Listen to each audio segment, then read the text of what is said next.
All right, where do I begin? Our story begins at Paris's premier international airport, Charles de Gaulle. Okay. Now, normally I'm an experienced traveler, as some of you may know. I'm somewhat of an experienced traveler, and usually, as an experienced traveler, I like to get to the Charles de Gaulle airport early because I know, no disrespect to France, I love the country, but Charles de Gaulle airport is one of the worst in Europe. It's a major hub, but unfortunately, due to, I think, like a lack of interest from the managers of any of these companies, where they just refuse to hire additional people. And I feel like in France, you just have to always hire more people because everyone is doing work very slowly. Okay. It's just the pace that you have to adjust to. And therefore, you have to hire more people. There's always like work stoppages and stuff like that. And these guys, the unions are relatively powerful, but the corporate overlords will literally punish travelers instead of meeting the actual demands of labor unions there. So I've been in a situation where I've been like stuck in France and stuff. Like I had to do crazy maneuvering to get out. So I knew that. And because I knew that, I was like, I'll go 3 hours early. It's something that I never do. Usually I'm actually very slow. But this time I was like, I'll go 3 hours early and everything will be fine. I was already worried that I was going to have issues coming into the country. I had joked about it already. So I was like, at least on the one side, like leaving the country of France will not be that big of a problem. And boy, was I wrong. Okay. Boy, was I wrong. So I hit the triple Monty. I had like a generational run. There was massive traffic going in. When you actually drive into the airport, the person that's dropping you off has to get a gate ticket at the gate. The ticket actually didn't work. Like, so we were stuck in traffic with like other cars behind us. Like my driver had to get out and be like, and wave people away from the gate so that we could actually get to a gate that worked, all this stuff. Right. And I'm like, oh brother, here we go. Walk in. I'm flying business. So like I have sky priority. So I'm thinking like, oh, at least I'll be able to get my luggage in on time. Barely made it to the check-in. Okay. There was already issues with the check-in. Once I got through the check-in, I got hit at every single step. There's an automatic passport processor where you just kind of step into this room and then boop, doors open, you walk in, right? I wait in line. There's only one. None of the machines are working. Finally, I get to the machine that is working, and the machine stops working. It just won't take my passport. It won't take my fucking passport. I was like, oh, here we go. So I had to go to an actual officer to allow me to, to let me through so I could get in. Then I got stuck behind classic old lady. Okay. Old lady with a lot of bags, with a lot of fluids. So then like she's taking her fluids out and like doing all this stuff at the security gate. I'm stuck behind this person. I already took out all my electronics and stuff. But of course, lo and behold, boom, I get stopped at security after this old lady as well. The old lady with the bags of fluids, classic. She obviously was stopped. Okay. She had to get GSR swabbed, all this shit. And then of course, I also got stopped, had to get GSR swabbed, all of this shit because I have electronics on me. And, I stopped there. Generational 3-hour run at Charles de Gaulle. And then afterwards, I get into the flight and I'm like, all right, finally. The flight was actually fantastic. I slept the entire time. I slept like a goddamn baby, slept the entire time, didn't even eat on the flight, which is crazy. There's never been a moment where it was like an 8-hour to 9-hour flight and I didn't even eat. I slept the entire time on the flight. Finally get into the United States of America. And at which point I'm like, all right, let's do it. I got global entry. This is going to be my first ever global entry entrance. Hopefully this will go smoothly. Global entry, first time ever. Okay, first time ever getting into global entry. I got it after my brother yelled at me. over and over again, telling me you got to get global entry, whatever, right? I get to the global entry line, and they're processing everybody expeditiously. You walk up, boom. You walk up, immediately they take your photo of your face, and you walk in, and there's a customs person there, cop there, just basically waves you, okay? And they do that over and over again. It gets to me. Take a photo. Boom. Walk in. Instantly, the Customs and Border Patrol agent goes, "Step aside, sir." I was like, here we fucking go. All right. She goes, "Step aside, sir. An agent will come in and take you to another location." I was like, is that proper protocol? It's like, sometimes it happens. And I was like, okay. And I knew at that point, I was like, okay, I'm texting like family. I'm like, this is happening. I'm texting my manager. You know, I was basically I got Lolo on. I was like, listen, I'm going in. All right. I'm freaking going in. It's who knows how long this will take? Who knows what will happen? And I had already heard like horror stories from people. There was like that one girl on TikTok that had talked about this. And I thought to myself, all right, it's done. It's happening to me as well. It is what it is. M is real high. I'm about to say M is real high multiple times to get these guys off my back. So I'm waiting in the corner. This Latina ICE agent comes up, picks me up, takes me to this detention center. I sit down, fluorescent light bulbs, the whole nine. Okay. They have benches in the back of O'Hare Airport where there's like a detention area. Okay. There's a detention area. I'm sitting there. There's like a bunch of terrified families. Okay. There's an old lady in a wheelchair. There's like a mom and daughter behind me. There's some like random dude in front of me. And the way it works is there's a back door, right? And they take your passport. They go to the back door. You don't know what the hell's going on in there. But they sometimes come out and they just say someone's name with their passport in their hands, and they go, "You're clear to leave." So they basically, when they bring you to the detention area, they, I guess, do some kind of surveillance on your background to figure out if you are, if you're going to get harassed even further, or if this level of harassment is fine. Okay. And I asked, and I looked around at all the passports that people had to see if there were other American citizens. And lo and behold, at least in the area that I was at, I was the only American citizen. There was another guy that actually had an American passport as well. But like, because I asked the terrified family behind me, I was like, "Hey guys, if you don't mind me asking, like, do you guys have an American passport?" They were like, "No." So it turns out it's just they're terrifying the shit out of mostly non-American citizens, okay? But apparently they're also interested in trying to terrify American citizens as well. So they're just like coming in and out. They get this lady in a wheelchair out of there, which I thought was so insane. Old lady in a fucking wheelchair is in the ICE detention area, and they come out with their passport. And they're like, "Here, you can leave." Okay. So that's one thing, right? Like, I've had secondary searches and stuff done to me before. I've had the, I think it's called the quadruple S. Like, they put the SSSS on your boarding pass, and you always get checked randomly when you get hit with that. Like, that's happened to me a lot in the past. I get GSR swabbed all the time. That stuff is normal. I've experienced that quite a bit. Okay. But this time I didn't even have the quadruple S on my boarding pass. So I was like, all right, it's probably fine.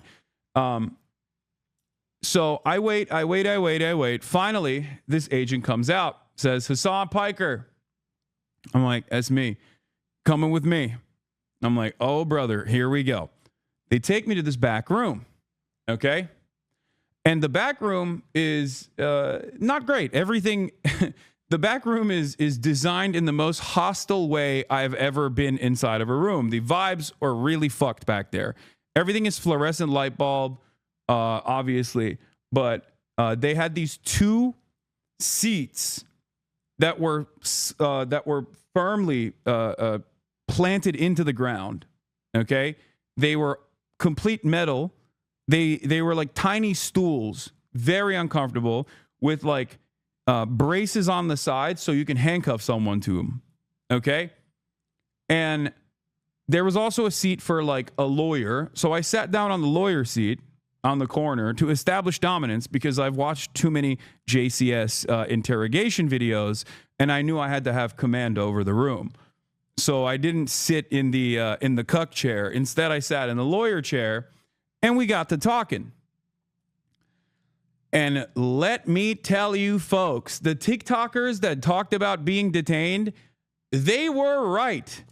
It was an insane fucking situation. So, it's very obvious that they knew exactly who the fuck I was. It's very obvious that they knew how to like navigate the conversation, and it was a really, really interesting conversation that took place. It was very cordial. Okay, it was very cordial, which I noticed. I thought it was strange how cordial it was, because I've had run-ins with like cops in the past. I've had run-ins with feds in the past. Well, I guess the FBI was very cordial as well when I had some talks with them in the past. But overall, I was not expecting CBP agents to be cordial. I will say that. Okay. Now, having said that, the entire process is supposed to be intimidating. So it's fucking bullshit. Like, suck my dick, cordial or whatever. Okay. I think they were being cordial because they wanted me to say something that was incriminating and say something that was enough to justify further detention from that point on.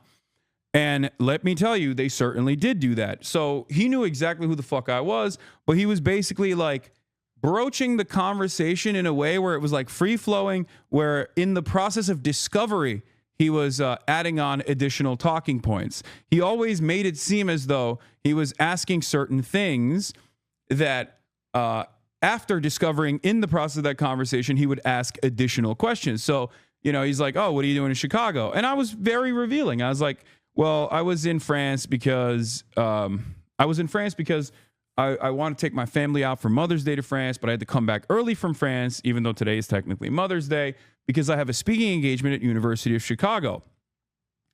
And he was like, oh, what kind of speaking engagement? It's like, I don't know, some like journalism school stuff. And he's like, oh, well, since you mentioned that, he kept saying, oh, well, since you mentioned that, what do you do as a job?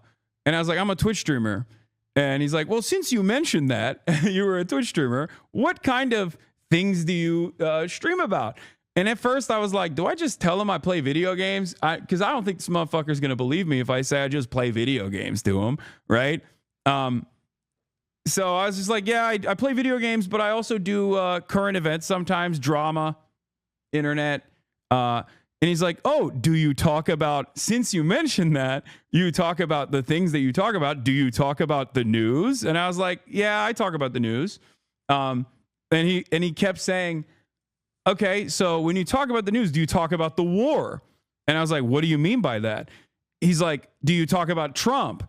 And that was the first time where I was like, what the fuck is this question? Like, I literally straight up told him, I was like, why are you asking me this?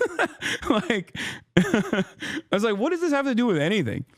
And it was interesting because the dude asked so many insane questions, none of which is illegal, by the way. I just need you to understand, nothing I have done thus far is illegal, as in nothing I've done online is illegal as of now, if that makes sense. Now, laws may change in the future and they might actually start prosecuting speech, which I do fear is the goal of this administration.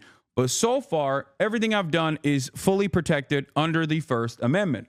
Okay?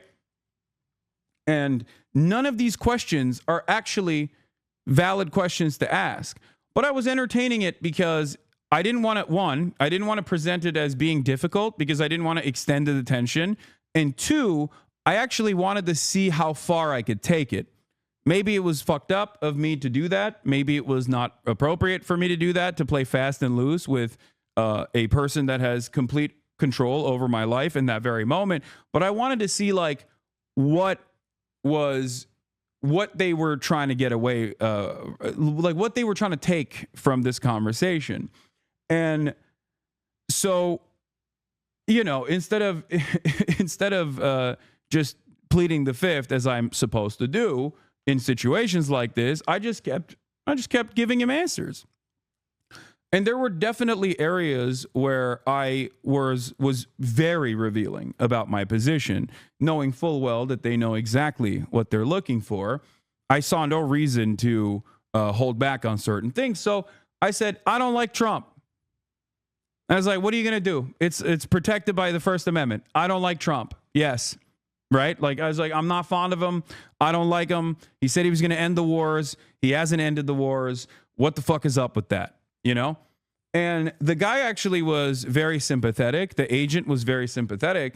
And I don't know if it was like a JCS style interrogation technique to come across as sympathetic to like invoke some kind of positive feelings out of me in an effort to like get me to reveal something maybe that'll trip me up, or because he just genuinely was sympathetic and he had the vibes of someone who was like, I don't know why I'm doing this, right? But he was like, listen, I'm Iraqi, so I know. And let me tell you, I do think that him being Iraqi played a big role in this, because if he wasn't, there was a lot of fucking Redditor-ass white boys that are at Customs and Border Patrol at O'Hare Airport. I saw them walk by. There was a dude who looked like he was like 25 max, but he was balding.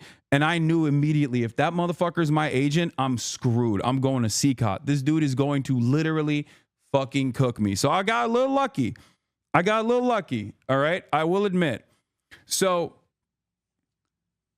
basically, I think the reason why they sent the Iraqi CBP agent is because they bracket you into different categories. For me, they wanted to conduct an investigation about my involvement with Hamas and my involvement with the Houthis and they suspected my involvement with Hezbollah. Straight up. That's literally what this conversation was about.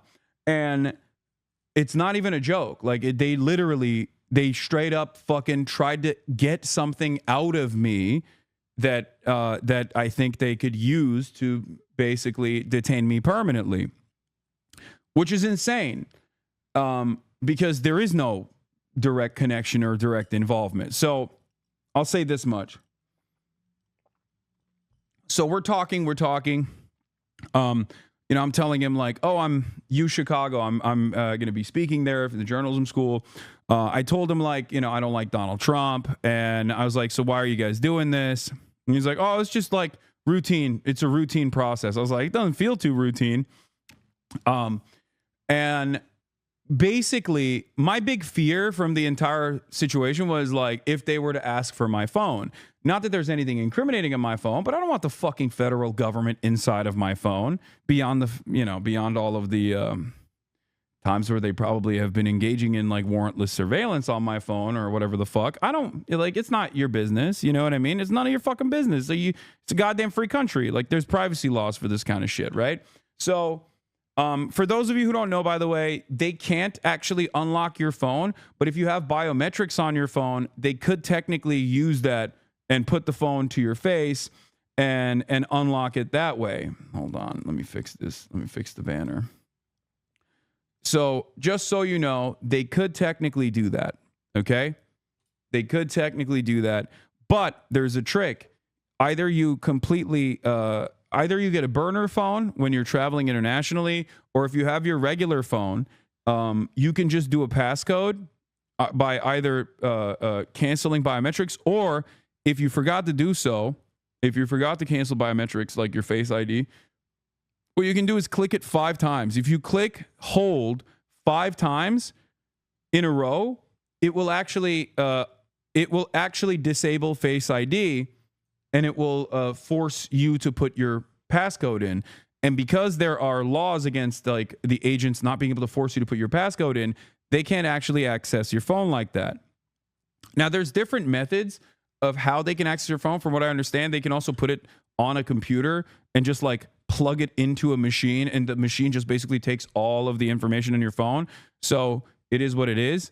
I don't know if you can actually do that if your phone is on, but I was thinking about all these things. I had already unlocked the biometrics, like I disallowed biometrics, and it's a Faraday cage once you get into the detention center anyway, so you can't actually send any fucking text messages once you're in there. It's there's no access to the internet. But I'm sitting there and they're asking me about Trump. They're asking me about like Hamas, and he kept saying stuff. He kept saying stuff like, do you like Hamas?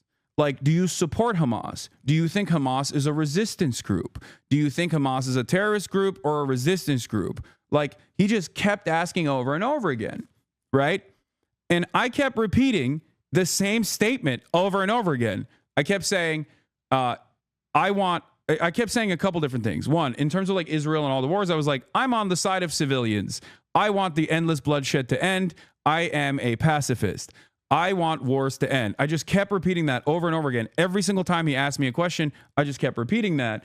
And every single time he asked me a question, a leading question about Hamas, I kept saying, the United States State Department recognizes Hamas as a terrorist organization. The United States State Department recognizes Hamas as a terrorist organization. So, like, he just kept asking me over and over again, like Hamas, Houthis, all this shit, trying to be like, oh, do you support them? Do you like them? Like, what do you think about them? Which I thought was fucking insane, because the reality of the matter is, okay, up until this very moment, if you were to say, as an American citizen, you stand 10 toes down with Hamas, or you stand 10 toes down with the Houthis, or whatever the fuck, they can't deny you entry into the country for that shit. But I don't know what the fuck they're trying to do. So I was like, I'm not going to go beyond it. I'm not going to go beyond just like reiterating over and over again. The American government's position is that Hamas is a terrorist organization. But then he just kept asking me about the Houthis. And at that point, I was like, listen. He's like, well, do you agree with the terrorist designation for the Houthis? And I said, I'm of the Brookings Institute mindset that in 2020, when Donald Trump initially designated the Houthis as a terror organization, that was a major mistake. I talk about these issues from an academic context with humanitarian rights organizations and with academics and with journalists. As a matter of fact, this is perfectly this is, completely protected under First Amendment laws. And therefore, I don't understand what the reason why we're having this conversation is. And I kept saying that over and over again, at which point he just like kind of gave up. But what I thought was really interesting was, and I even followed it up with like, I call balls and strikes, and there are things that Trump has done that I actually agree with, and I'm not shy about saying those things, even though initially he said he was going to end all these wars. He hasn't done so. I think these wars are unnecessary. They're costly, and a lot of civilians die in the process. I don't think it's appropriate. I think it's very inappropriate. And it must end, right? Like that's my position. But I do think that Trump did a good thing where he implemented a ceasefire with the Houthis. So when he does stuff like that, when I agree with him, I tell him what's what. Like I say it. When I agree with Trump in a decision, I'm open about it, right? So I explained that to him, and I just yapped away over and over and over again. And what I found to be particularly interesting was in the first half of the conversation, it was just like basically a fact-finding mission, right? Try to get me to say something that I think would be of interest. In the second part of the conversation, there were some real actionable items that he presented that depending on how I answer those questions, like I'm fucking going to jail. Because the first stuff was just illegal for him to ask me those questions and completely idiotic and ridiculous. And I think they did it because they know who the fuck I am, and they wanted to put the fear of God into me, not knowing that I'm a stubborn piece of shit and that's not going to work at all. Right. The second half of the conversation was actually like, because he left, went away for like 35 minutes, came back, and then he asked like actionable items. But one thing that I will take note of that I thought was very interesting was the fact that a lot of the shit that like the Ethan Kleins of the world have like cried about over and over again were unironically brought up in that fucking conversation. And I was shocked. Okay. Not like the bleach sword, obviously, but like the Houthi. Like, did you interview a Houthi? It says here that you interviewed a Houthi. And I was like, or was he actually a Houthi?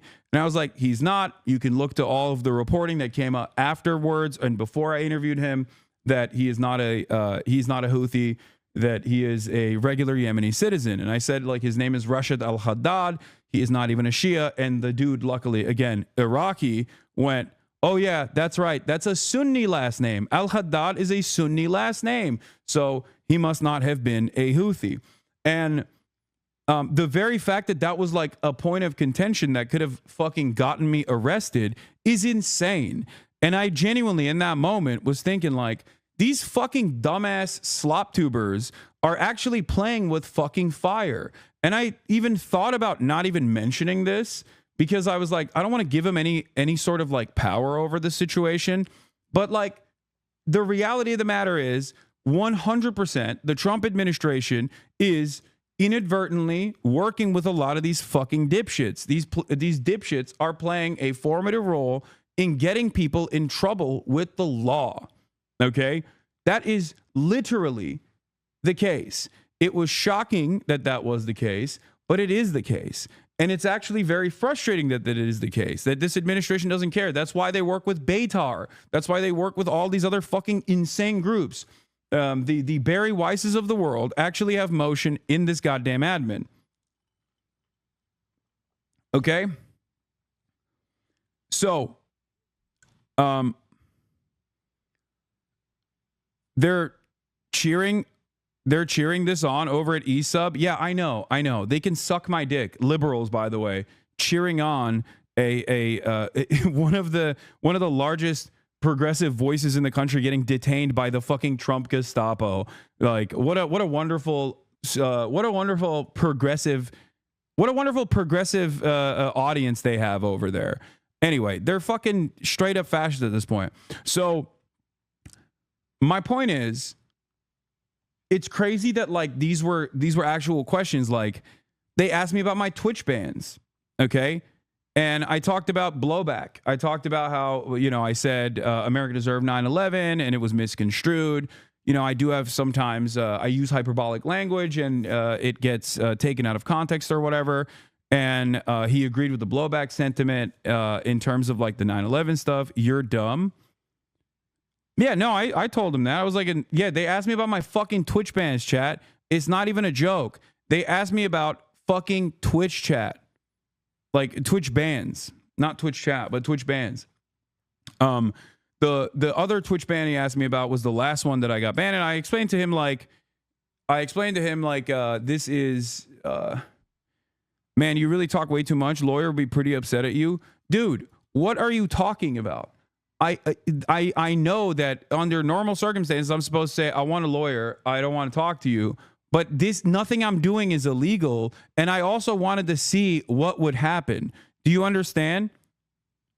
I wanted to see what would happen. I wanted to actually see this experience, which is why instead of immediately fucking lawyering up, I was like, no, I'm gonna entertain this. I'm gonna see what they actually are trying to get out of this. And I'm glad I did this because the reality of the matter is, one, I'm profoundly fucking privileged, okay? Remember, I'm a public person. And also, I have enough money to be able to fight back against this sort of thing. And they know who the fuck I am. So obviously, the reason for why they're doing that is, I think, to try to create an environment of fear, to try to get people like myself, or at least like others that would be in my shoes that don't have that same level of security, to shut the fuck up. And for me, I'm going to use the privilege that I have in that moment to try and see what the fuck they're doing. Okay? because every single thing that they ask me, trying to get me to say something like, oh, I support Hamas or whatever, is literally not allowed. Like, they are not, what the fuck do you mean? Like, why is this denying me entry into the country of my birth? Like, this is my birthright. I'm an American citizen. You can't just stop me at the fucking border and be like, what's your opinion on Donald Trump? You're not allowed to enter the nation. Like, that's fucking bullshit. So, that was the first half. Like I said, they asked about the Twitch bans. They asked about like the Rick Scott statement, and I was like, listen, I don't. I laughed. I was like, I'm not calling for the assassination of a sitting senator. That'd be fucking insane.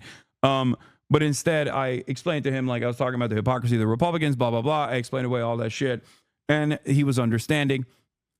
Then he went back and he came back, and the actionable items that came up afterwards was basically asking me about if I had ever been in contact with Hamas, if I had ever been in contact with the Houthis, directly or indirectly, if I had ever actually been in contact with Hezbollah, if I had actually ever offered financial support or logistics or any kind of support to Hamas, Hezbollah, or Houthis.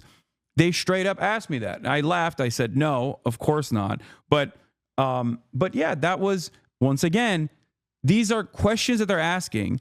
But one thing that I thought was really interesting was in the actionable side of things, they also asked, have you ever interviewed a member of Hamas? Have you ever had a communication or correspondence with a member of Hamas, Hezbollah, or the Houthis?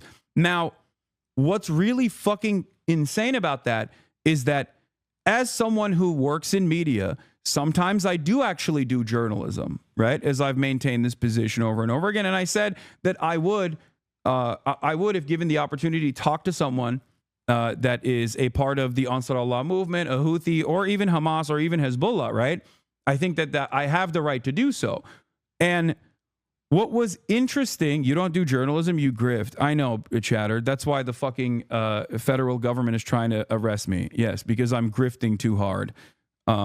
That's what it is. Thank you. Yes, your fucking dumbass slop tuber is correct. I'm grifting. So what's interesting, asking that is a violation of prior restraint. So that part, like, those are the questions that are like actionable, right? Like, those are the ones that if you say, how do you even classify a member of Hamas? It's not like even Hamas issues passports. Yeah, it's ridiculous, right? But that is the part where they were like, if you answer yes to any of that, that's when, there's like actually illegal stuff in there. Having said that, there is one part of it that wasn't illegal, which is being in communications or being in contact with someone at Hamas. Like, that is a part of journalism you actually can do. It's fucking ridiculous. Like, you can interview ISIS. Like, what are we talking about? The notion that this would be an issue for the Customs and Border Patrol is fucking ridiculous, okay? I mean, Donald Trump is in contact with Hamas. He had a fucking envoy directly talk to Hamas a couple months prior. He's in direct contact with the fucking Houthis. Like, what are you talking about? And so is Dropsite. Like, the idea that this will deny you entry into the country is fucking bullshit. Like, what are we talking about? What do you mean? Like, what kind of insane double standard is there, right? And so that part was frustrating. And the interview, interrogation, whatever you want to call it, that basically ended with me asking, like, so what is the purpose of this? Like, am I being detained? And because I was like, you know that I'm going to talk about this. I was like, a lot of people have talked about this, like, detainment structure. And he was like, yeah, people really exaggerate. The people really exaggerate how these things go. And I was like, well, it is not a great situation to be in, like, what do you mean?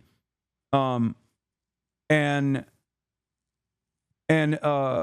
he was like, yeah, there's been a lot of reporting on, the conditions and situations like this in detainment, but you're not technically detained. I was like, so I can leave? Like, I asked him, like, am I detained? And he's like, no. I was like, all right, so what's the purpose of this entire situation? I can just walk out right now. And basically, when I said that, the interview ended. So I don't know if that was something that I should have said from the start. Am I being detained? What's the deal here? But basically, yeah, it was a illegal pretense. Like, well, that's your Fourth Amendment right? No, you don't have. Okay, chatters, I need you to understand something.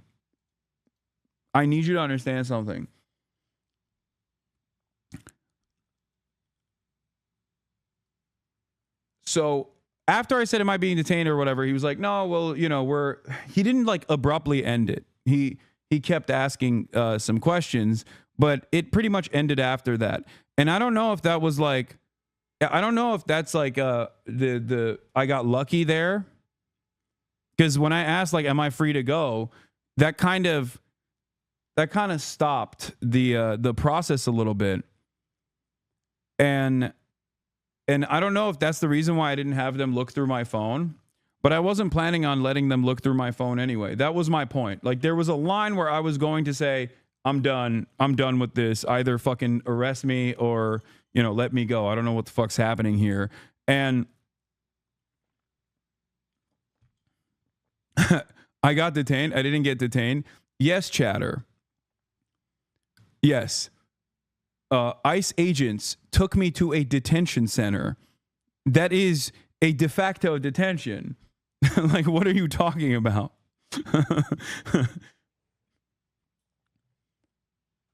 The total runtime of it was like 2 hours, which was definitely faster than I thought it was going to be. I will admit. And I probably should have asked, am I being detained from the start? And I wonder what would have happened. But I basically asked him, like, do you think this is going to happen again? Right? I was like, is this going to happen again? Hold on. I asked, like, am I going to be detained in the future? And he said, maybe. And he gave me this piece of paper, this sheet from Homeland Security. What is DHS trip? Okay. And you can, I guess, submit an inquiry at dhs.gov/trip and ask why I was stopped. You will be prompted to describe your particular concerns and experience, provide contact information to which a response will be directed, and be assigned a case number to help you monitor the progress of your inquiry, which I will do. Okay, I will do this. And he basically said, you can figure out what not to do so that this doesn't happen again. And I suspect the what not to do is just don't be a fucking political commentator that speaks about American foreign policy, which is not something I'm planning on stopping. Now, why did I tell you guys about this experience? Okay. Why did I tell you about this entire experience? Like, because in my mind, I thought maybe I shouldn't reveal this stuff because I think, like, the goal here is to put fear into people's hearts, to have a chilling effect on speech, that, like, the government is unafraid of intimidating you in illegal ways. Okay. The government is now officially willing and able to intimidate you for speech, for your speech. That is a direct violation of the First Amendment. I'm no fucking First Amendment auditor. I'm no big city libertarian. I'm no Mr. Admiral Maritime Law. But the reality of the matter is that as of this administration, they are totally willing and able to actually come after you for your speech. And even with, like, ridiculous shit. Like, they're willing and able to go along with, like, stuff that gets written in the free press, or willing and able to go along with shit that even fucking Redditors bring up. Okay? That's how stupid and silly this situation has gotten. Now, of course, does this stop me from saying whatever the fuck I want to say? Of course not. Don't be ridiculous. But the reason why I wanted to talk about it was to give you more insight into what the government is doing and to speak out against this sort of stuff, because I do have a position of privilege here, and I want to make sure that, like, if they can do this to me, like, they probably are willing and able to do this to others as well. But you should know your rights, that you should not be fearful, and you should not worry, especially if you're an American citizen, that these guys are going to come after you and, like, arrest you or some shit. Okay? Was your interview recorded? I don't know. But it is pretty wild, I will say. As someone who's been held up in airports many times over, it was actually shocking. It was actually shocking that these guys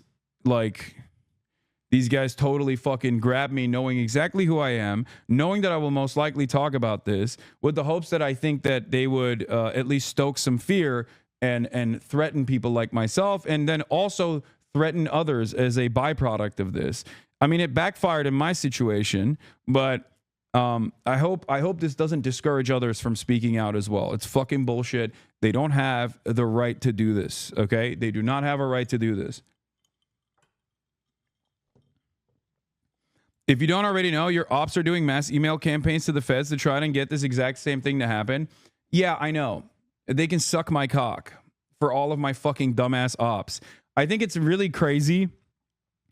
I think it's really, really crazy that the government is willing and able to work with, like, genuine schizophrenic stalkers, whether they be Beitar or any other group. It is actually wild that they're willing and able to work with these people.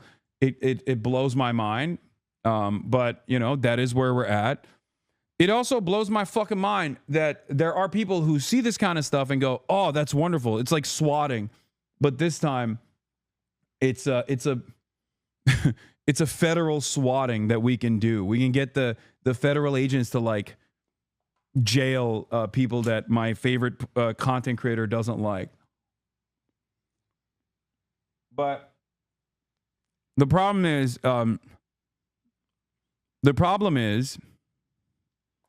airports are not constitutional free zones. That's a lie that ICE pushes to make you comply with them. That's not entirely correct, Lesbian Bolivar. There is precedent after years and years of there's years and years of precedent in post 9/11 war on terror world where they have actually created a structure where they can get away with violating your Fourth Amendment rights in airports. Like, it's in a legal gray area. But yeah, here was Lolo. Overrules take DHS flagging and detaining one of U.S.'s largest left-wing voices for their political opinions, while the Trump admin suggests they might suspend habeas corpus, does not portend well for the future. Yeah. That's where we're at.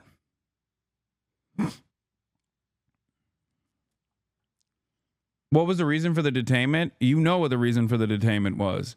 It's because I am flagged in the flight manifest. Even ACLU and most civil rights organizations acknowledge that SCOTUS precedent that effectively erases Fourth Amendment protections in border entry zones such as international airports. They more so suggest either wiping your devices or bringing burner devices. Yeah.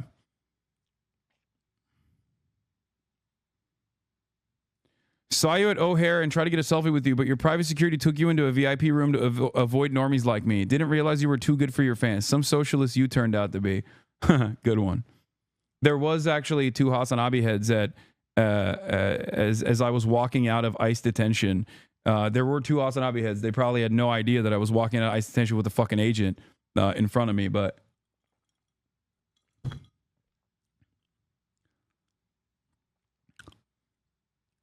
is this going to change the way you travel? No, but it does actually gum up the works a little bit in terms of going to Cuba. I did want to go to Cuba, but now I don't know. And no, I'm not going to fucking go to Kat's campaign office, chat. What are you guys, stupid?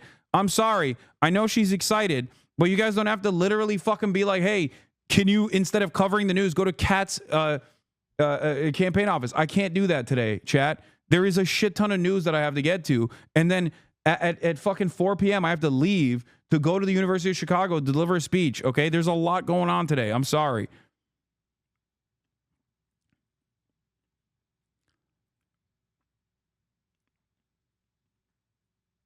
But I forgot. There was other questions that they asked, like, have you traveled to the Middle East? Have you been to any of the Gulf states? All this shit. And you know, it is what it is. I'm not discouraged. I'm not intimidated. I don't give a shit. I'm gonna keep doing what I'm doing. I just wanted to give you guys. I know Kat wants us to hang out. I can't do that today. Did they ask who funds you?